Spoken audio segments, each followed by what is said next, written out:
ปึ๊บสบายดีสบายดีสบายดีสบายดีทุกคนวันนี้ตุกพุทธจะมาอยู่บริเวณคิมของเนาะเพื่อพาเพื่อนๆไปรู้จักเรื่องการแนะนำห้านเกิบมือห้านเกิบของลำไพฑูรย์เด้อซึ่งมื้อนี้ก็ฮ้อนเด้น้อยหนึงเบิ่งว่าทางห้านเพิ่นพร้อมแล้วที่จะให้เฮาได้ไปพบว่าซั่นซะเดี๋ยวตู้พุทธจะพาไปเลยว่าห้านขายเกิบของลำไพฑูรย์มีหยังแดมีเกิบประเภทใดแดมีอหย่างแน่ที่ขายแล้วก็มีหยังที่น่าสนใจให้แกบรรดานักเล่นอหย่างต่างๆของพวกเฮานี่เนาะเดี๋ยวไปเบิ่งนำกันเลยเดี๋ยวขอสลับไปกล้องหน้ากันเด้อเฮามาฮอดแล้วเนาะอยู่ที่นี่แม่นหน้าประตูเนาะซึ่งห้านจะอยู่บริเวณจุดฝากรถของส่วนเจ้าอนุส่วนเจ้าอนุวงศ์เนาะซึ่งถ้าฝั่งนี้แมนจะตัดออกไปหาห้องหมอมโหสถเนาะฝั่งนี้ก็จะแมนออกไปหาคีบริเวณคิมของนั่นเองนะแล้วก็ห้านตั้งอยู่นี่เด้อห้านตั้งอยู่นี่มันมีต้นไม้อยู่นี่เดี๋ยวเฮาสิไปเบิ่งเลยว่าทางในห้านมีอย่างแน่ห้านงามเด้ ห้านงามน่าสนใจสะดุดตาดีแต่ว่าเพิ่นต้องเฮ็ดเฮ็ดป้ายห้านเนาะนี่เป็นป้ายห้านเด้อ มีป้ายห้านแล้วก็มีเบอร์โทรให้ติดต่อหาว่าถ้าเขาเพิ่นบ่เปิดห้านมื้อนี้เพิ่นมาเปิดห้านถ่าเฮาละเดี๋ยวเข้าไปเบิ่งห้านนำกันเลยชื่อสบายดีสบายดีสบายดีสบายดีสบายดีสวัสดีแฟนเพจผู้พูดว่าทุกคนที่กำลังหับส่ง ตอนนี้ตู้พูดอยู่กับลำไพฑูรย์แล้วนะกับเดี๋ยวเฮาสิมาทัวร์เบิ่งว่าห้านของเพิ่นขายอีหยังแน่มีหยังแน่ อาจจะกินข้าวสวยแล้ว หาสิกินข้าวสวยแล้ว ว่าสิเบิ้ลอีกเดี๋ยวแล้วรายการมันเบิ้ลใหม่ว่าแซมบันไดเบิ้ล2 ก้อนแล้ว โอเคดีๆกันนะโอเคเดี๋ยวสิให้ทางลำไพฑูรย์ได้แนะนำก่อนว่าห้านเป็นแบบใดมีที่มาไปจังใดเนาะขอเชิญเลยเอาก่อนอื่นก็ขอขอบใจทั้งตูพุทธเนาะแล้วก็เพจตูพุทธยันแลนด์ขอขอบใจทั้งแฟนเพจตูพุทธเบอร์ทุกคนที่กำลังติดตามอยู่เด้อแล้วก็ผู้ที่เบิ่งย้อนหลังก็ขอขอบใจที่มาของห้านขายเกิดก็มันเกิดจากการมักในการเล่นหั่นล่ะทั้งวิทย์การเล่นเจ้ามันเล่นออกกำลังกายซะก่อนด้วยเล่นไปแล้วก็เกิดความมักแล้วก็เห็นว่าเกิดรุ่นใดดีเขาเจ้าว่ารุ่นใด อยากลองที่ไปที่มาวัตถุรุ่นทุกยี่ห้ออะไรก็ลองก็จังว่าตัวเองมักแบบใดจังว่าก็วัตถุยี่ห้อก็หลายเติบแล้วเกือบจนเต็มเฮือนทำอีทเมนเกิดจากการมักก่อนเนาะมักแลนก่อนแล้วก็เริ่มอยากลองเกิบแต่ละคู่แต่ละยี่ห้อแม่นบ่แม่นซื้อหลายจนเต็มบ้านเต็มซื้อหลายวันนี้เกือบมันเต็มเฮือนเมียเราบอกว่าอันเจ้าใส่บอกแควก็ไปเปิดห้างขาย ก็เลยเกิดเป็นห้างขายเกิบแล้วอีทก็เฮ็ดอยู่บ้านนั่นแหละครอบครัวก่อนแต่ว่าบ้านเฮามันก็อยากอยู่ในไนท์โฮมแดโดยแล้วก็คนทั่วไปเขาเจ้าจะบ่ฮู้จักจะพวกในกลุ่มแลนด์นำกันโดยพอดีจังว่ามาฮู้จักเจ้าของสถานที่อยู่แถวนี้โดยได้มาตั้งอยู่นี่แล้วก็อีกอย่างอยู่ใกล้เจ้าในวงบอลคนออกกำลังกายแดโดยนี่ตลาดทางคนเขาเจ้าแลนด์โดยตัวเองกับซีได้แลนด์อยู่นี่นำนอกจากมาเปิดห้านเฝ้าห้านแล้วก็ยังสามารถแบบแวบออกไปแลนได้เลยอยู่ส่วนจออนุวงศ์นี้เองเนาะลูกค้าหน่อยเขาก็ลอยไปแลนก็ได้หลายก็ได้หน่อยก็ยามันโอเคยุดกำเนิดจากเกิดอย่างที่ว่าจังมาแลนเนาะสันจ้ะหรือว่าแค่อยากแลนซื่อๆบ่ยุดกำเนิดตะกี้เฮาก็เฮ็ดธุรกิจเนาะก็หาแต่เงินหลายบ่มีเวลาออกกำลังกายแล้วตุ้ยเด้น้ำหนัก90 ปลายกิโลว้าวแล้ววันนี้ก็เป็น มีวินเวียนแล้วก็ไปซิกสุขภาพแล้วก็จะว่าไขมันร้าย อืม ให้เล่นกีฬาแล้วก็กินยา อืม ก็อยากกินยาก็เล่นกีฬาแล้วก็คุมอาหาร อืมโรคยอดฮิตเนาะ โรคยอดฮิตไขมันมาก่อน ข้างในคันเจ้าวอรักษาสุขภาพที่มันหัวใจเบาหวานมาแหละพวกความดอกความดันที่หลัง อืม ก็เลยว่ามาเริ่มมาแลนนี้ก็อยู่เดือนสตาร์ท อืม นะพาลูกพาอย่างให้เขาแลนเตะบานเขาก็นั่งเบิ่งลูก โดย ช่วงเข้าพรรษาปี 2019ครับเจ้าเริ่ม โดย ไปนั่งเฝ้าลูกสิมันนั่งเฝ้าอย่างก็ย่างเล่นซะ ก็มาพ่อหมู่เนาะสหายสร้างสันติแล้วก็ท่านปี้วัตสิอันนี้ก็หมู่เนี่ยนั่งกับอยู่ประถมแต่ยังน้อยคนเลย โดย ก็มาเห็นเมื่อก็แนะนำโอ้แลมันดีต่อสุขภาพมันได้บ่ทุกอย่าง เจ้า หลังจากนั้นก็เริ่มเป็นก็บอกทำอีกกับย่างก่อนอ้อมเดินสตัดเลย 2 รอบ 3 รอบนะเฮ็ดแต่ว่าเฮ็ดคู่มือแล้วมันแบบจากย่างมาเป็นแลนจากจอกแล้วก็จังไปตามสเต็ปของมันนั่นแหละ ต้องมีการค่อยๆพัฒนาบ่แม่นว่า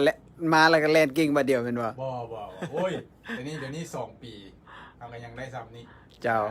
น้ำหนักตอนนั้นจนฮอดเดี๋ยวนี้น้ำหนักโตลงเหลือเท่าใดตอนนี้ ตอนนั้น96 ป้า นี่เหลืออยู่73 ถือว่าดีแล้วดูดีเนาะเบิ่งหุ่นเพียวเลยเด้อนี่เด้อ เสื้อเบอร์ L เลยเสื้อทุกคน สมัยตะกี้ต้องเป็น XXL แม่นบ่ เป็นแล้ว 2X หรือว่า XL นะครับเดี๋ยวนี้ก็ใส่ได้แล้วก็สำคัญก็เป็นคุมอาหารน้ำ โดย อันนี้นี่สำคัญแท้ นี่แหละต้องคุมอาหารแล้วก็วินัยสำคัญกับวินัยด้วยกัน อืม บ่ได้แล่นหลายก็แล่นน้อยหรือว่าเฮ็ดอันอื่นที่รถก็ได้ลอยน้ำก็ได้อีหยังก็ได้ โดยอันใดที่เป็นการแบบออกกำลังกายเป็นการเสริมสร้างให้สุขภาพแข็งแรงแล้วก็เป็นการเขาเรียกว่าเบิร์นไขมันที่อยู่ในร่างกายออกไปอย่างนี้เนาะ เฮ็ดเลือกเฮียนเรียกซามกับคาร์ดิโอคือกัน เอ้ย มันติดกับไปตัดหญ้าบ่สิ ถูกต้อง คือเห็นตัวพุทธถูกงานเรียกกับคาร์ดิโอ เมนคาร์ดิโอ น้ำหลังตัวพุทธนี่แหละ คาร์ดิโอสั้นดีได้คาร์ดิโอสั้นดี โอเคเนาะอันนี้ก็ฮู้จักที่ไปที่มาแล้วเนาะหลังจากที่ว่าซื้อเกิบมาหลายๆร้องมาหลายๆแบบร้องมาหลายๆอย่างจากนั้นจึงเกิดมาเป็นการขายนำมาขายพร้อมเพราะว่าหมู่ๆเพื่อนๆสนใจ นี่แหละ ส่วนหลายแม่นเฮาซื้อมาจากทางใดเกิบ ส่วนหลายแม่นเอาเป็นมือสองนะบิดเนาะ โดย มือสองแต่ว่า เอามาแต่ของอเมริกา มันจะมีมือสองของญี่ปุ่นมือสองเกาหลีมือสองของปากีสถานแต่ข้าพเจ้าเคยเอาลองมาเบิ่งละ โดย สภาพของมือสองอเมริกาจะใหม่กว่าหมู โดย ส่วนหลายจะประมาณ 70% ขึ้นไป อ๋อ บางคู่ก็ยังมีป้ายห้อยอยู่ โดย ของมือสองที่ญี่ปุ่นเกาหลีมันจะใช้งานมาหลายแล้ว โดย แต่ว่าเขาเอามาขายผู้ที่ว่าเขาเจ้าเริ่มเฮียนแลนด์ใหม่นะ โดย เป็นสภาพของอเมริกาคือมือสองอเมริกานี่มันจะดีก่อน แล้วก็ใช้งานได้อีกดูก็เลยว่าเป็นของอเมริกา โดย เริ่มต้นจากเกือบมือสองตอนนี้จนมาฮอดมีห้านของมือนี้แล้วเฮามีทั้งมือหนึ่งมือสองให้เลือกซื้อภายในห้าน แมนวันนี้มีห้านมาแล้วก็ลูกค้าเพิ่นก็เข้ามาถามเนาะบางคนก็อยากได้เกือบไม่ แล้วก็เสียงเงียบห้องนั่นแหละครับก็เลยเอาลงมาเฮ็ดให้มีเกือบไม้นํแต่ว่าส่วนหลายเขาจะเน้นเป็นเกือบที่ว่าลด 50% โดย ใหม่ โดย แต่ว่าราคาลด 50% เขาจะเอามา แต่เกือบไม่รุ่นท็อปเลยที่ว่านั้นเลยเขาก็ยังบ่ได้เอามาเทื่อเพราะว่าอยู่ทางศูนย์เขาเจ้าก็มีแล้ว โดย เขาจะเน้นไปที่ว่าคันลด 50% บางเทื่อถือกว่าเกือบมือสองเขาก็มีฉะนั้น เฮาก็บ่ไปขายแข่งเพิ่นเนาะ อันนั้นมันจะมีสูตรของเขา โดยเฮาคือว่าเฮาจับกลุ่มลูกค้าประเภทเริ่มต้นแลนงบน้อย แต่อยากได้ของแท้แต่อยากได้ของที่มีคุณภาพนั่นเอง แม่นงบหน่อยแล้วก็หรือว่าอยากลองเบิ่งก่อนหั่นนะ ว่าจะเปลี่ยนว่าต้องไปซื้ออันแพงมาแล้วก็ใส่กับเจ็บตีนบ่แล่นก็บ่พัฒนาขึ้นก็เสียเงินล่าเดี๋ยวนั้นจะมาลองของที่ว่าราคาประมาณนี้ก่อนแต่ว่าเป็นของแท้ แม่น แต่ก่อนทานมักแบบใดแท้ๆแล้วจังไปเบิกออกห่างตามกระแสตามเทรนด์มันโลดตอนนี้เขาเป็นทางเลือกอีกทางเลือกหนึ่งผู้ที่ว่ามีงบหน่อยที่ว่าคนที่ว่าเริ่มอยากแลนใหม่หรือว่าแลนบ่ได้จริงจังเนาะ 3-4 มื้อแล่นเทื่อนึงบ่สินะ เจ้า ก็งบหน่อยได้งบปานกลางสิบ่อยากเอาเงินไปนอนไว้อยู่เกิบก็ใส่ของ เนาะโอเคเนาะเดี๋ยวสิให้อาดามตู้สิให้อาดามลำให้ดูแบบแนะนำเกือบแต่ละโซนไปดีกว่าเนาะว่าอันน่ะเฮามีโซนไหนๆโซนแรกนี่เลย เรื่องนี้เข้ามาพวกนี้จะเป็นมื้อหนึงเบิด พวกนี้มือหนึงเนาะก็จะมี ของ ทุก แท้ ทุก มือหนึ่ง ยี่ห้อ ส่วนหลายก็มี Nike Adidas เนาะเป็นของแท้มื้อหนึง โดย แม่นแล้วก็บ่แม่นของก๊อปเนาะ โดย เป็นของแท้อาจจะเอาเข้ามาจากสูตรเพิ่น มีแต่ตัวงามๆเด้อ แต่ว่าราคาลด 50% จากป้ายทั้งหมด โดย เนาะ ตัวอย่างคือตัวนี้ ราคา 2,000 ก็ 2,000 เหลือ 1,000 เหลือ 1,000 เนาะ แม่น ว้าว ทานได้มื้อหนึง ตัวอย่างว่าตัวนี้เป็น Adidas Duramo Duramo เนาะ Duramo Duramo SL SL เนาะสามารถมาเบิ่งมาจับมาเบิ่งได้เนาะแล้วก็มาลองก่อนที่จะตัดสินใจซื้อ อันนี้เครื่องเขามีทานเขามาลองได้ มักก็เอาบ่มักก็บ่ซื้อก็บ่เป็นหยัง แม่นอ๋อ เพราะว่าอันนี้เขามีสินค้าให้ทานได้ลอง โด ถ้าย ทานซื้อทางออนไลน์ จะได้เห็นแต่เครื่องแล้วก็บ่ได้ลอง แต่อันนี้เขามีให้ทานได้ลอง อืมถือว่าเพราะว่าป้ายราคาเนี่ยมันจะมาจากทางบริษัททางศูนย์เพิ่นส่ง บ่แม่ มาน เลย เฮาตั้ง โด บ่ ย แม่น ตร เอา ง มาเฮ็ดใจเอาเด้ มีตั้งเหมือนเฮาเฮ็ด แม่น เนาะตัวอย่างว่าตัวนี้ Adidas แม่นคืออันนี้หมายไว้55นี่55%เลยเด้นี่ อ๋อต้องลดได้ 55% แม่นบาง จาก คู่ลดได้ 55%บางคู่ลด 50% อ๋อแสดงว่าจาก 4,000 นี่มันจะเหลือประมาณ 1,000 กว่าบาท 2,800 1,900 บาทเนาะ แม่น โอ้ลด55%น่าสนใจ แม่น อันนี้ก็น่าสนใจงามเด้อคู่นี้เด้อ แต่ว่ามีครบทุกไส้ทุกขนาดบ่ถ้าหากว่าแบบลูกค้าต้องการจังซี่ ไส้นี่มีครบเนาะ อือฮึ ไส้นี่มีครบแต่ว่ารุ่นนี้สิมีบ่ครบทุกไส้อาจจะบ่ครบ อืม แต่ว่าสมมุติว่าไส้ C2 C3 จังซี่เขาอยากได้รุ่นนี้ อืม ไส้ C2 แต่อาจจะเป็นรุ่นอื่นมีเบอร์ C2 โดย นะเพราะว่าเฮามันบ่แม่นซอฟต์บ่แม่นห่างไงอันนั้นเขาจะมีรุ่นนี้แล้วกับเบอร์ทุกไส้จะครบแต่ของเฮานี่มันจะบ่ครบ โดย เพราะว่าตัวใดที่เขาเจ้าบ่ลดเขาจะบ่เอามาเด้ โดย สนใจตัวนี้มันเป็น limited edition แม่นบ่ แม่นตัวนี้จะเป็นพวกเขาจะหยังสเนคเกอร์บ่ สนิเกอร์ เฮามันสาย running เฮาบ่นั้นปานใดแต่ว่าเห็นมันงามแล้วก็ถูกมันมีสายให้พร้อม3สาย3สีเลย สีกับตัวสีขาว สีกับ ที่อยู่ สีขาว ที่อยู่ในนี้เนาะอ๋อ จากราคา 3,200 เหลือ 1,600 บาท จากราคา 3,200 เหลือ 1,600 บาทเด้อ นี่ สนิเกอร์ตัวนี้โคตรงาม แม่น โค ใส่ ตรงาม ลำลองบ่ได้ใส่เล่น แม่นแหละใส่ลำลองวัยรุ่นมากด้วยนี่ งามอ่ะโซนนี้เด้โซนอุปกรณ์อันมีอย่างแน่โซนอุปกรณ์ อุปกรณ์ก็คือว่าเลยเนาะเฮาถนัดเรื่องแลนก็ที่มีเรื่องอุปกรณ์สำหรับแลนพวกถมตีนเนาะแล้วก็กระเป๋าใส่แอวเวลาแลนเนาะใส่โทรศัพท์ ด้วย นั่นน่ะ ด้วย ถมตีนเนี่ยอันนี้ก็เป็นเป้น้ำสำหรับคนที่ว่า ไปป่าเป็นบ่ ไปป่าไปเที่ยวก็ได้หรือว่าแลนทางเรียบ อืม ขี่ข้านนั่นจับน้ำกับเป้น้ำแลนเลยก็ได้ แม่นเพราะว่า เป้ไปน้ำ จริงๆเป้น้ำนี่สำคัญเลยเพราะว่าแบบ แม่น แบบว่าคันเฮาแลนแล้วเฮาจับขวดน้ำอีหยังไปหั่นน่ะมันแบบตู้พูดคิดว่ามันเสียการทรงตัวถ้าหากว่าจับน้ำเบืองหนึงแลนเสียน่ะมันบาลานซิ่งของทางกายมันบ่ค่อยดี ถ้าเฮามีเป้น้ำถ้าแลนระยะไกลแนะนำให้มีเป้น้ำดีกว่า แม่น ราคาเป็นจังไดพวกเป้น้ำพวกนี้ อันนี้เขาจะเฮ็ด ยอมเยา เขาจะ เป็น เฮ็ด เปอร์เซ็ เป็น น ต์ เซตเลยเนาะ อ่า จะหลายเป้เขาเจ้าจะแยกขายเป้ต่างหากแล้ว อ๋อ ของเขา โดย แต่ของเขาจะเฮ็ดมาเป็นเซต โดย เพราะว่าคันซื้อเป้แล้วบ่มีถุงน้ำนี่ก็ กับบ่มีประโยชน์ บ่มีประโยชน์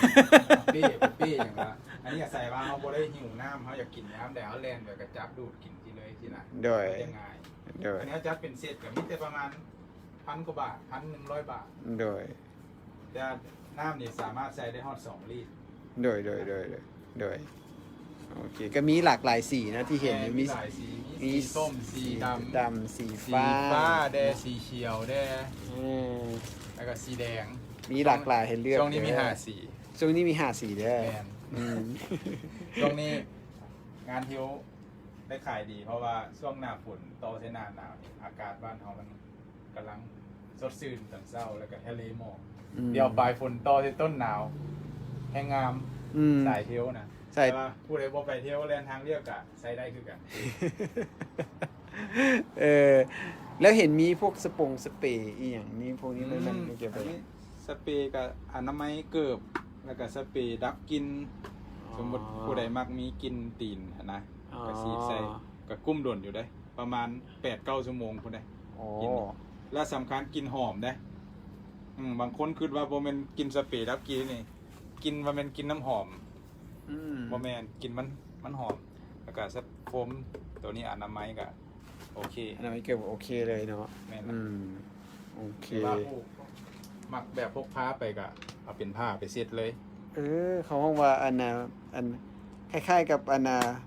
ผ้าเย แม่น ผ้าเย็น เป็นผ้าเย็น แต่ผ้าเย็นเซ็ตเกิบเด้ออันนี้เด้อ แม่นอันนี้ โมเมน เซ็ตเกิบ โมเมน ว่ามัน ผ้าเย็น เซ็ เซ็ ต ต ก้น หน้าเด้อ บางคนมันเซ็ตก้นเด็กน้อยแล้วบางคนมาเซ็ตหน้าเลยแต่อันนี้สำหรับเซ็ตเกือบนะฮะเอาไปเซ็ตไปมันจะมีแฟบมีอย่างอยู่ในโตนี่เลย อ๋อมีแฟบอยู่ในตัวว่ะ แน่นอันนี้จะเป็นมีแฟบอยู่ในโต อันนี้ตัวพูดบ่เคยฮู้ เอาเซ็ตมันคือผ้าเย็นธรรมดามันจะมีแอลกอฮอล์ละลาย อ๋อ แต่อันนี้มันจะมีโฟมมีอย่างผสมอยู่ในนี่ซักแล้วก็เป็นฟองออก อ๋อ แล้วก็เอาผ้าขาวเซ็ตแล้วก็ตาดด้วยกันอันนี้ โด แบบ ย กระทัดหลัง โดย ห้อง โดย หนึ่งกับแพง40,000 กีบมี โดย 30แผ่นนี่ซักได้30เทื่อ อ๋อ สำหรับส่วนหลายคนใส่เฮ็ดเกือบออฟฟิศแบบไม่ได้เปื้อนหลาย อืม อย่างไร น่าจะดีกว่า เนี่ย มีเพื่อนๆหลายคนอันน่ะคอมเมนต์มาว่าให้เบิ่งแน่ว่ามีเสื้อประเภทไหนแดเดี๋ยวเขาสิเบิ่งเสื้อก่อนเอาเบิ่งอยู่2นาทีก่อนมีแบบไหนแน่ เสื้อส่วนหลายก็มีแต่เสื้อพวก running เนาะNike อันนี้จะเป็น Adidas นี่พวกนี้ก็ลด 50% คือกันเด้อ จากหน้าป้าย แม่นจากป้ายของแท้นี่คือสิ900 บาทก็เหลือ450 900 บา บาท ท ก็เลย450นะ แม่น เสื้อ Adidas Nike เด้อนี่เด้อ แม่น Nike อันนี้ เด้อ ก็จาก900 บาทก็เหลือ450คือกัน ก็เลย ได้ 450 ใส่ไนกี้ นี่ เขียน Nike โอ้หลายแนวเด้อ ส่วนหลายเสื้อ running เขานี่มันจะเป็นพวกนี้จะเป็นรีเฟกกลางคืนมามันจะเป็นเหลืองแสง running เนี่ยเขาจะเล่นงานรีเฟก แล้วก็ผ้าบางอีกแบบ สำคัญ ระบายอากาศสุด แมน ๆอืม นี่แนมเห็นกันเลย จุดพิเศษของผ้า running คือบางแล้วก็เบาแห้งไว อืม อันนี้จะเป็นเทรนนิ่งจะ อื หนาม เทรนนิ่งนี่ก็คือเน้นพวกอินดอร์หลายกว่า เนี่ยผู้ที่เข้าฟิตนอกฟิตเนสบอลอย่างนี้นะ อืม เนี่ยเราเอิ้นเทรนนิ่ง โดย แล้วก็มีทั้งพวกแขนยาวอีก เขียนยาวกับมีเนี่ยแหละ มาเบิ่งเอาเด้อ เขียนยาว เพื่อน แต่หลักเป็นแบรนด์ของ Adidas ๆ โดย ใส่ขี่รถจักร โดย ที่เป็นเสื้อกล้ามมีแบบไหนมี running แบบกล้ามมีปะ น้ำนิ่มกล้ามเด้ไน อื กี้ ม ไนกี้แล้วก็อาดิดาสอาดิดาสนี่ของผู้หญิง งามเนาะ แม่นทุกอย่างลด 50%ลดเครื่องใหม่ ยังฮะลด50%เด้อ อย่างที่บอกแหละคันบลด50เขาบอกมา ถือว่าเป็นการคืนกำไรให้กับลูกค้าเลยกับคนที่จะได้ใช้ของดี แต่ราคาย่อมเยานั่นเองเนาะ แม่นของดีราคาถูก มีส่ง ส่งแลนด์กับ ส่ง running แม่นอันนี้จะเป็นของผู้หญิง อืม เดี๋ยวนี้มันจะ ของ หน้า Adidas น่าจะเป็นชุดแบบตัวนี้ น่าจะเป็นเซตเดียวกับ Adidas ของซีแลนด์ตัวนี้ แล้วก็ของซ้ายจะห้อยโซ่อยู่เทิง อ๋อเด้อของสายเด้อก็จะมีหอยโซอยู่เทิงๆเด้อ ของซ้ายจะห้อยโซ่ไว้ เขาจะถามว่าเสื้อไนกี้ราคาเท่าไหร่ตามป้ายราคาตามป้ายเนาะ แม่ ตามราคาตามป้ายตัวอย่างคือตัวนี้ นี่อันนี้ 1,100 บาทก็เหลือ550 บาท โดยลด50%เด้อ แม่นละ บางตาคันป้ายบางตัว900 บาทก็จะเหลือ450 บาท 450 อืมมาเบิ่งมาเลือกเอาเด้อมาเบิ่งมาเลือกเอาเด้อสหายเด้อ มาเลือกมาลองเอาเลย มาลองเลยครับ พอใจเราค่อยซื้อเนาะ แม่ ลองจนพอใจโลดโอเคเดี๋ยวเขามาเบิ่งอยู่ฐานที่แสดงนี่เอาเบิ่งแถวนี้ก่อนเบิ่งแถวนี้ก่อน อันนั้นบอก แถวนี้ก่อน อ๋อนั่นเป็นส่งสำหรับ ใช่ running ของผู้ชาย ส่ง running เด้อ แม่น ส่วน running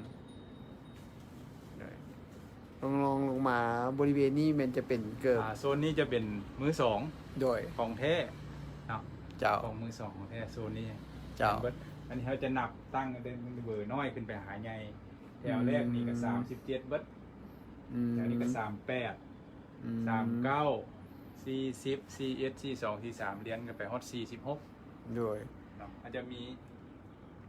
ทุกก็ว่าทุกยี่ห้อเลยไป Nike Mizuno Asics Brook ว้าเนี่ยอันมือสองแต่ว่าเท่าที่ตุพุทธจับเบิงตัวนี้เนาะ ตัวอย่างของมิซูโน่ตัวนี้เนาะมันซ้ำกับว่าเกือบบ่เคยแลนเกือบมือหนึ่งเนาะ แม่ นี่เนาะ นี่ งามอีกเนาะ Asics ตัวนี้กูได้มักแบบสดใส เนาะสีงามอีกเอซิกตัว พื้น ตัวอย่าง พื้น ตัวอย่าง สำคัญเกิดมือสองเบิ่งไส้งานหรือบ่ไส้ เบิ่ง พื้ ที่ น พื้นเป็นหลักเนาะจะเห็นว่ามันยังใหม่เป๊ะเลย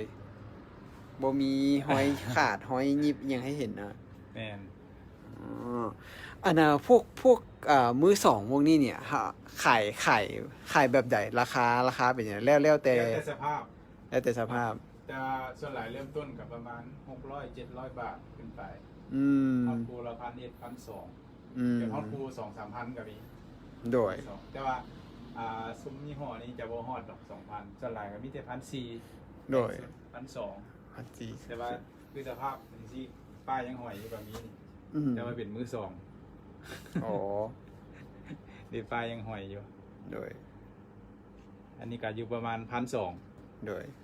ถือว่าสภาพยังดีหลาย แม่นซัมมื้อหนึงแหละบ่มีกล่องซื่อๆ อันนี้ป้ายยังอยู่กันหากล่องมาใส่ขายอีกมื้อหนึง เออ แต่อันนี้เฮาบ่ตัวลูกค้า โอเค เออ โซนต่อมาจะเป็นโซนของ พวกนี้จะเป็นของไส้ของผู้ชายเนาะ อืม ผู้ชายส่วนหลาย CS C2 C3 C4 C5 C6 ตีนผู้ชายจะอยู่ประมาณนี้ แถวนี้จะเป็นไส้ของผู้หญิง ก็จะมีไนกี้ Mizuno มิซูโน่ Asics Brook Asics Brook New Balance Saucony Under Armour มีเกือบว่าครบทุกยี่ห้อเนาะ แมน เพื่อนๆมีเกือบว่าครบทุกยี่ห้อ อันนี้เป็นเฮาโซบ่แม่นว่ามือสองเขามีแต่เท่านี้ได้ อ่า เฮาโซหมายความว่าเบอร์นี้เฮาโซยี่ห้อละคู อืม ถ้าหากว่าสมมุติว่าท่านตีนท่านเบอร์42 ก็เลือก 5 เบิ่ 6 ง คู่ที่โซอยู่นี่บ่มีอันถึกใจ อ่า ก็ยังเหลืออยู่สั้นพี่อีก เดี๋ยวจะฝากนี่เด้อ แม่น อันนี้บ่ได้แพ็คออกมาให้เบิ่งซื่ เขา อ จะเพราะว่าห้านเขามันสถานที่ครับแคบเนาะ อืม เขาจะแยกไว้เป็นสมมติ C2 C3 C4 C5 ๆอ๋อเป็นสั้นแม่นบ่ แม่น อ๋อ สมมติว่าตีนท่านเบอร์ C12 สิเขาเลือกเอาโลดสั้นนี่ประมาณ100คู่คนเอาโลดบ่ต้องเก่งไก่ ท่านว่ามาน่ะ มาเด้อมาเด้อ 100คู่นี่ที่ว่าทานใส่ได้นี่บ่มีสีถึกใจบ่มีเข้าถึกตาทานก็เป็นมื้อหน้ากลับมาเลือกใหม่ เขาคิดว่า100คู่นี่น่าจะมีคู่ใดคู่หนึงถึกใจ แน่นอน แต่ว่าเขาโซยางละคู่ไว้ให้เบิ่ง โดย เขาจะเห็นเป็นแบบซี่เพราะว่าลูกค้ามาจะบ่ได้เสียเวลาฮู้ว่าตีนทานเบอร์ จะบ่ได้เสียเวลาซอกยาก แต่อยู่นี่รถไปคนสั้นอื่นคนมาแล้วก็ใส่บ่ได้มันเสียเวลา โดย นะ โดยโอเค เดี๋ยวเฮายับมาเบิ่งมุมนี้ มุมนี้จะเป็นมุมของโฮก้า แมนตอนนี้มุมนี้จะเป็นมุมของโฮก้าถือว่าโฮก้านี่ก็แม่นถือว่าอันดับหนึ่งเลยไปช่วงนี้ ที่ว่าแลนอยู่ ได้ขายดี ทั้งขายดีแล้วก็เห็นคนใช้แลนหลาย ทั้งอยู่เดินธาตุหลวงบึงธาตุหลวงแคมป์ของเนาะยังไม่ใหม่อยู่เลยสภาพดีหลาย อันนี้กับมือสองคือกันนี่ ตัวอย่างตัวนี้นะอ๋อเบิ่งพื้นนี่แทบจะบ่ได้แบบ บ่ได้แบบบ่ได้คล้ายๆกับว่าบ่ได้ผ่านการใช้งานโดยซ้ำเนาะ แมน ตัวนี้แมน ตัวนี้เป็นโฮก้าบอนดิ บอนดีซี บอนดิ สาม เจ็ด เอาบอนดีเจ็ดแล้ววะ แมน อ้อ เจ็ดนี่ถือว่าล่าสุดเลย เคยมีบอนดีซี เคยใส่บอนดี อัน ซี นี้บอนดิเจ็ด แต่ว่านุ่มโพดเนาะอันนี้ แมนตัวนี้ความหนาของพื้นจะหลายกว่าหมูบอนดิสำหรับคนที่ว่าน้ำหนักหลายเลยใส่จะขัด นุ่มโพด แมนจะเซฟคอเข้าคอตีนได้ดี ตัวนี้ เนาะแล้วมาอีกฝั่งหนึ่งตัวนี้จะเป็น พวกนี้จะ โฮ เป็น ก้าเทรล มุมนี้จะเป็นเทรลโดยเฉพาะเนาะ เปล่าคนที่จะไปปลาเด้อเบิ่งเอาเด้อ สายปลา เบิ่งเอา ช่วง เด้อ นี้สายเทรล ไปย่างปลาไปอย่าง อัน เด้ นี้ อ เที่ยวสังเกตง่ายๆพื้นเพิ่นจะบ่เรียบเนาะมีกระดุม ด้วยจะมีพวกเขาห้องว่าพวกเกิบทีไว้ย่างป่าไฮกิ้งหรือว่าไปแลนเทรลเนาะโดยเฉพาะสังเกตเบิ่งดุมเนาะเฉพาะตระกูลของโฮก้าเท่าที่ตัวพูดฮูมากะมันจะมีอาซิสแตนต์แล้วก็มีเขาห้องว่าอันน่ะสปีดโกดซึ่งเป็นตัวท็อปแล้วก็มีแล้วก็มีตัวนี้เมนอหยังก็ ทอเรน ทอเรนเนาะ Torrent ซึ่งเป็นซึ่งเป็นตระกูลที่ว่าไปป่าไปเทรลเนาะ แม่น งาม สปีดโกนี่จะเป็นพื้นไวบัมบ่เพิ่นว่า แม่นนะพื้น สายเดียวเพิ่นจะฮู้ดีไวบัมเพิ่นจะยึดเกาะพื้นดีแล้ว กว่าปกติ แม่นกว่าปกติ แต่ว่าอันคันขี้ไข่มึนๆเอาอันรุ่นใดก็มึนคือเก่าเด้อ บอกก่อน เรามีแต่ต้องเพิ่มความระวังนั่นเองเนาะ แม่น เออ อันนี้เขาก็มีครบเบอร์เนาะตั้งแต่เบอร์36 37 38 39 40 41ไล่ขึ้นไป ครบ 2 43 44 45 46 47 ครบทุกเบอร์เด้ออันนี้ตีนใหญ่ๆก็มีเด้อ แม่น อันนี้เบอร์มีฮอตเบอร์47 อันนี้มีฮอดเบอร์46เด้อ 46แล้วมีฮอดเท่าใดปานเนื้อดำน้ำก็มีเนาะคนตุ้ยบ้านเฮาผู้ใดที่ว่าตุ้ยตีนในซอกเปิดยากนะ เหือดำน้ เฮามี49 ำมันจะเซนก็ตีน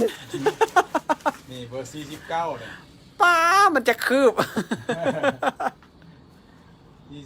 32 เซน มีบ่คนที่ตีน32เซน แต่ก็ผ่านมาเคยมีเด้อ เอ้าว่ะ คนตุ้ยน้ำหนักประมาณ100กิโลขึ้นไปตีนพระเจ้าจะตุ้ยใหญ่ใส่เบอร์47 48 โอ้ แต่ว่าผู้ใดหาซื้อเกือบยากที่ว่าตีนใหญ่อะนะ เบอร์ใหญ่ๆบ่มี เบิด นะ เนาะทั้งเกือบเที่ยวทั้งเกือบไส้แลนทางเรียบอย่างนี้นี่พวกเบอร์ใหญ่เบิดนี่ อย่าลืมเด้อไปบอกหมู่บอกเพื่อนเด้อ ผู้ใดซอกเกือบ ผู้ใด ใส่ยากอันตีนใหญ่ ซอกแบบเกิบเบอร์ใหญ่ๆ ที่ว่าอยู่นอกบ่มีขายมาหาอยู่นี่เด้อ มาลองเอาโลด มาลองเอาโลด มีหลากหลายยี่ห้อ หลากหลายรูปแบบการใช้งาน แม่น คือตัวนี้เนาะป้าเพิ่นปั่นเหือ ปั่นเนื้อสวง จับมันก็โดน ใหญ่อีหลีเนาะตัวนี้เนาะยังงามยังใหม่อีหลีสปีดโกด3ตีเบาะแม่นบ่ ตัวนี้แม่น สปีดโกด ในสภาพ 3สภาพดีหลายโคตรดีโคตร ไม่ขาดกล่อง ไม่เลยแหละสปีดโกด3ตัวนี้เอาไว้ไปป่าเด้อ แม่นล่ะมีหลายเที่ยว อืม ราคาถูกๆก็มีคน โดย ที่ว่าส่วนหลายเขาเอาไปเที่ยวบางคนก็จะเอาไปลุย อืม อยากซื้ออันแพงเขาก็มีราคาถูกลง อืมอืมรวมถึงอันน่ะสภาพอีกแม่นบ่ แม่น ราคา ราคาก็ตามสภาพใช้งานมาได้กับราคาถูกลง อืมสภาพดีแน่มันก็ดี แม่นล่ะ โดย โอเค เดี๋ยวมาเบิ่งในมุมที่ว่า หลังจากเฮาอะนะมาเห็นหลายหลากหลายมุมแล้วก็จะเห็นได้ว่าอันน่ะมีเกิบพวกมือหนึ่งไม่มือหนึ่งเลย จะเป็นพวกที่อยู่ในกล่องพวกนี้เนาะ แม่นวางอยู่กล่องโซเลยว างอยู่กล่องโชว์พวกนี้ขายราคาขายเป็นแบบใด กรุณ50%คือกัน ลด50%คือกันจากป้าย อืมอันนี้คือยังของเอซิส เอซิกตัวนี้ ไป มัน 4,700 ราคาเป็น 4,700 เด้อเอาก็จะขายอยู่ ป ที่ ระมาณ2,300 2,300 บาท แม่นอันนี้เป็นมือหนึ่งของแท้พร้อมกล่องเลย โดย ตัวนี้งามเด้อสีดำสีดำ นี่ ล้วน สำหรับส่วนหลายน้องๆนักเรียนเด้อเป็นมักมาถามสีดำใส่ไปโรงเรียนก็ได้ ใส่ไปแลนก็ได้ แม่นใส่แลนได้ใส่ปีกส่วนหลายนักเรียนเพิ่นจะเอาไปใส่ไปโรงเรียนแล้วก็เจ้าตีบานเล่นบาสบ่ อืม เนี่ยนะพวกเอซิดนี่ โดย ราคาก็ลด 50%มีหลากหลายยี่ห้อเนาะเท่าที่ทุกผู้เห็นอยู่เนาะหลากหลายยี่ห้อ เอซิดอาดิดาสมิซูโน่ไนกี้แล้วก็โฮก้า นี่โฮก้ามือหนึงเฮาก็มี โอก้า แม่น มีเลยอยู่ในตามยี่ห้อซีรีส์ก็ตามนั่นเลยเนาะ แม่น ตัวอย่างคือตัวนี้เนาะลินคอน2เนาะราคา4,990ก็สิเหลือ 2,000 โฮก้านี่ลด 40% เอาลด 40%ก็จะเหลือประมาณ ประมาณ 2,800 2,900 เนาะ แม่นล่ะประมาณนี้แหละ อืมโดย ส่วนหลายจะมีพวก Adidas หลาย โดยอันนี้ Adidas Ultra Boost สาวเนาะ แม่น Ultra Boost สาวราคาอยู่ป้ายเมน 6,500 ก็สิเหลือ 3,250 เคยเป็นตัวท็อปของ Adidas เด้อก่อนนี้มันจะออก Adidas โอ้ตัวนี้งามซีรีส์ตัวนี้น่าจะเป็นตัวใหม่เนาะเพราะว่าผ้า upper มันจะเป็นผ้าที่ต่าง รวมถึงตัว DNA ตัวนี้ DNA ตัวนี้จะบ่มีภาษาไทยเลยเด้อนี่ แม่น มี นะ ภาษาญี่ปุ่น DNA จริงๆ DNA ตัวนี้มันต่างเพราะว่าผ้าเมสตัวนี้เนาะ upper ตัวนี้กับตัวนี้มันต่างกันเด้อตัวนี้จะเป็นผ้าทัก อันนี้มันจะยืด ยืดได้ สำหรับคนตีนเปรมตีนเวอร์นะ อืม ใส่ละมันมักปวดตีน อันนี้มันจะบ่ปวด เพราะว่ามันบ่บีบ แม่น มันบ่บีบปลายตีนนั่นเอง แม่นละ แล้วก็มีพวกอัลต้าก็มีเด้อ อัลตร้าก็อยู่ในกล่อง สายเทลนี่อัลต้า โอ้ตัวนี้อัลตร้าเทรล แม่น ว้าวร้อนพีก พวจะเป็นมือหนึงเลย ร้อนพีกเด้อปาวีเบิ่งอยู่หั่นนะมาซื้อน้ำซวยเด้ออยู่นี่ก็มีเด้ออัลตร้าเด้อ มีครบไส้ มีครบไซส์อีก แม่นละ งามอีก ก็50%เท่ากัน ลด 5,700ก็เหลืออยู่ประมาณ2,000 2,800 ไว้ 8 อยู่2,800 แม่น ด้วย อันนี้อัลต้าทั้งหมด อัลตร้าเมิร์ดนี่ นั่นล่ะ งามๆใหม่ๆอยู่ในกล่องนอนอยู่ในกล่องเลย แต่เฮาบ่ได้เอาขึ้นโซ บ่ได้เอาขึ้นโชว์เด้อ ครับ อ่านนะครับ พอเพียงแต่เอามาแล้วถามอยากได้รุ่นใดแล้วใด ตัวที่ถือลองลงมาพวกเอซิกตัวนี้สีงามดำแดง แม่นล่ะ งามเลยตัวนี้ สีกลมกลืนดี แล้วผ้าเป็นผ้าแมสตัวนี้มันกับโบบีบตีนบ่หัดตีน ดำแดงแล้วก็มีทองอีก ท้องอยู่ทางใน ทางในเลยทางในเดี๋ยวบริอยู่นอก หลาย งามแล้วก็ตัวโฟมขนาดจะเด้งดี แล้วพวกนี้เมน อันนี้จะเป็นเพื่อนพื้นอินดอร์เขาจะเอิ้น อ่า เป็นอย่างดิฟเนาะตีดอกปีกไก่บอหรือว่าเทนนิสก็ได้ เล่นบัตรทรงได้ปะ บานทรงก็น่าจะได้ น่าจะได้บ้าง แม่น ก็มีให้ ตัวนี้เป็นลิมิเต็ดเนาะ J8 อ๋อ G8 ลิมิเต็ดเด้อผู้ใดได้ไปนี่ ตัวนี้จะเป็นหนังกับ อืม มีหนังอีก อันนี้เป็นหนังกับlimited edition แท้ๆ ต้องมาเลือกเอาเนาะต้องมาเลือกเบิงเด้อต้องมาเลือกเบิงเด้อ เอา เพื่ ไป อน เบิ่ง ๆมาแวะเบิง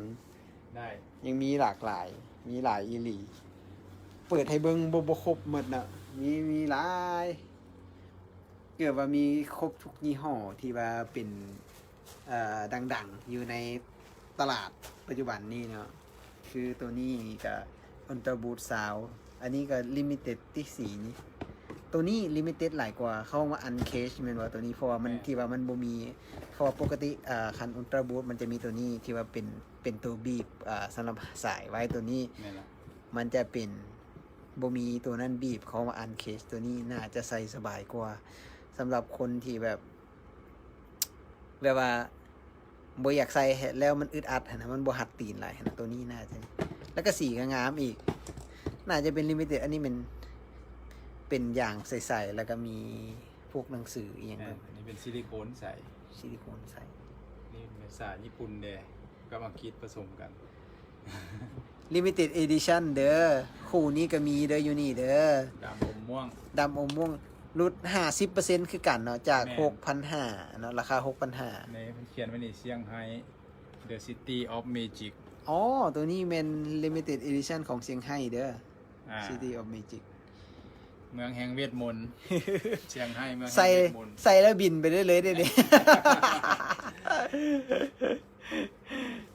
ตัวนี้งามตัวนี้ก็งามอีหลีตัวนี้งามอีหลีเนาะ6,500ลด 50% ก็เหลือ 3,250 บาท แต่อาจจะลดได้อีกถ้าหากว่ามาต่อรองเอากับพ่อค้าเด้อ ต่อรองเอากับอันน่ะลำไปทูนเด้อ บางเทื่อทั้งรถบางเทื่อทั้งแถม ผู้บ่มักรถกันราคาอย่างอื่นแถมให้ก็ได้ เอ พอ อ ได้มา พอยิงแต่มา แล้วก็บ่ซื้อก็บ่เป็นหยังเนาะ เวมาเบิ่งมาชมได้เนาะเพื่อนๆเวมาเบิ่งมาชมได้เนาะเออ ทางส่งหลายส่วนนี้ เปิดแต่ตอนแรงเด้อ5 โมงแรง9 โมงหรือว่า10 โมงแรง อืม เพราะว่าตอนช่วยนี่ข้าวลูก เพราะว่าโรงเรียนเพิ่นปิดเด้ลูกบ่ได้ไปโรงเรียนก็ต้องอยู่บ้าน เป็นปัญหาหนึ่งที่ว่าผู้ใหญ่หลาย ๆ คนต้องหาคนเบิ่งแยงอันน่ะเด็กน้อยในสมัยนี้ที่ว่ามันโรงเรียนบ่ได้เปิดหั่นน่ะเนาะ แม่นน่ะ ย้อนโควิดนี่แหละยากหลาย ช่วงนี้ก็ได้เอาลูกก็เลยว่า เปิดแต่ตอนแรงอีกอย่างตอนแรงมันจะคนออกมาหลาย จ้า เราเคยเปิดตอนสวยลูกค้าก็มีอยู่แต่น้อย อืม แต่มันมีช่วงโควิดมาแดง อืม เลยว่าเอาแต่ตอนแรงเอาแต่ ส่วนหลายจะแม่น4 โมงครึ่งขึ้นไปบ่ล่ะว่า4 โมงเริ่มมาเปิดละ 5 โมง 5 โมง แม่น 5 4 โม โม ง งครึ่งเขาจะออกบ้าน5 โมงเขาจะเริ่มเปิดห้านได้ คันนั้นผู้ใดสิมา5 โมงเด้อ อ่า 5 โมงหรือว่าโทรมาก่อนก็ได้ โทรก่อน โทรมาก่อนก็ได้คันสิเข้ามา เบอร์โทรเป็นคันโทรอยู่หน้าห้านบ่ได้ก็เป็น95ตัวเด้อ95ตัว151 95ตัว151 เดี๋ยวตู้พูดจะไปเขียนให้เด้อ95ตัว151 24 ชั่วโมงอันนี้ 24 ชั่วโมง ผู้ใดสิแล่นตอน2 โมงกลางคืนก็โทรได้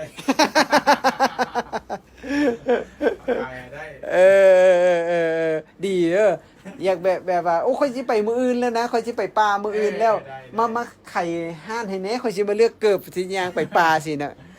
โทรมาโลดเด้อเพิ่นยินดีที่จะออกมาไข่ให้เพื่อนๆได้เลือกเกิบตัวนั้นเพื่อจะได้ไปย่างป่าได้แบบ มันด้วยความมั่นใจเพิ่มขึ้นก็เฮาใส่เกิบธรรมดา แม่น โอเคมองไปในอนาคตเราไม่รู้คิดว่าอยากจะขายพวกเกิบหรือพวกอ c เซสซอรี่เกี่ยวกับการrunning ตัวนี้แบบใดในอนาคต ก็เขาก็ที่คอยพัฒนาไปเลยแหละตามสภาพเศรษฐกิจคาดว่ามันไปได้ดีเขาก็จะเฮ็ดไปตามความมีห้องตามสังคมมันต้องการแบบใดถ้าหากว่าวงการแลนมันขยายใหญ่ขึ้นความต้องการลูกค้าเพิ่นมักแบบใดเขาก็พัฒนาไป แต่ว่าหลักๆก็แม่นเฮานี่สิยังอยู่ในวงการนี้ไปตลอดเนาะ โดย เรื่องแลนนี่เขาจะแลนอยู่ตลอด เพื่อแล่นก็เพื่อรักษาสุขภาพให้แข็งแรงตลอดนั่นเอง เอาสุขภาพเป็นหลักซะก่อน ปราศจากโรคภัยไข้เจ็บให้ดีที่สุดเนาะ อ่า โอเคสำหรับมื้อนี้ขอสแวปกล้องก่อนบัดนึง สำหรับมื้อนี้พูดกับอยู่กับสหายลำไพฑูรย์แนะนำห้านแนะนำเกิบอย่างเป็นหลายๆแนวแล้วเนาะก็หวังว่าเพื่อนๆที่รับชมรับฟังอยู่ก็น่าจะฮู้ว่าห้านมีขายอย่างแน่มีให้บริการอย่างแน่ที่สำคัญบ่เพียงแต่ว่าบ่ซื้อก็ได้มาเบิ่งก่อนมาทดลองก่อนเนาะ มาแวะเล่นมาปรึกษาหารือมาลมกันเล่นเรื่องออกกำลังกายเรื่องแลนเฮานี่ก็ได้เนาะบ่ซื้อก็บ่เป็นหยัง บ่ซื้อบ่เป็นหยังมาเบิ่งมาชมได้ แม่น มาลมเรื่องการแล่นจังใดอีหยังเฮ็ดจังใดสิจอยจังสิแล่นจังใดสิไวขึ้นสิ แม่นอ้ายฮู้2น้องฮู้1บางทีข้าพเจ้าก็ฮู้แต่ซ้ำนี้นะแต่บางทีผู้ฮู้หลายกว่านี้ก็มีเนาะ โดย นะมาแลกเปลี่ยนบทเรียนกัน บางคนถนัดเรื่องแลนบางคนถนัดเรื่องอาหารการกิน โดย สินะก็อาจมาแลกเปลี่ยนบทเรียนกันได้ โดยโอเคสำหรับมื้อนี้ตุพูดกับลำไพฑูรย์ก็ขอจบการไลฟ์ไปก่อนเนาะถ้าผู้ใดอยากสนใจอยากจะมาเดี๋ยวตุพูดสิโพสต์เบอร์โทรกับสถานที่ตั้งของห้านไว้อยู่ในโพสต์หลังจากไลฟ์ตัวนี้ไว้เนาะเพื่อนๆสามารถเข้ามาเบิ่งมาชมได้เนาะสำหรับมื้อนี้ตุพูดกับลำไพฑูรย์ขอลาไปก่อนไว้ดี สบายดี บ๊ายบาย บ๊ายบาย ขอบใจ